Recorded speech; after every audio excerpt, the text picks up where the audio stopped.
St George's Primary Teachers College Yibanda niyo torero nokutebekana semizano y'amashomero gasi ni habwe cyanga cya Ankore iri kwija kubaho mu kwezi kwa kane umwaka ogo kubata bakuba asetting a ball mama yeba kuba shot akaje deko turabasaba shot kiva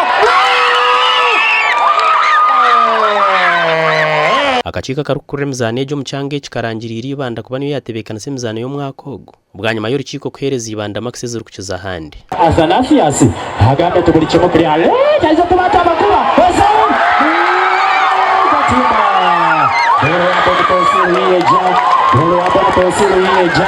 Ogun guza kuba murundo gwa kabero mu myaka 3 ibande rukutebekana semizaneje kandi Douglas Kabwegero ryo mwabanya kaciko nagira ngo ibande shangirwe niyo inebishayi hamwe no buraro birukumara abo kugira ngo etamwe yongire yo kake za kutegereza guidelines zo kubwa national kuporeka can we push the games ninga shitusigaze ebiro for example ebiro ebyatori imwe arengo rwankore nebiro munana that is football girls na nebiro 15 football boys ukwakana kandi ecyanga ekibanda cyo kigwira kutayisemizano bite yakore ogwa yongire yagira ngo umwaka wo gubatire hentebekana sayo kwata kandi bakafebura zimwe za team hamwe n'abakuru bazo ezera kwatwe zinabazano batashikire ningashe beta bacuba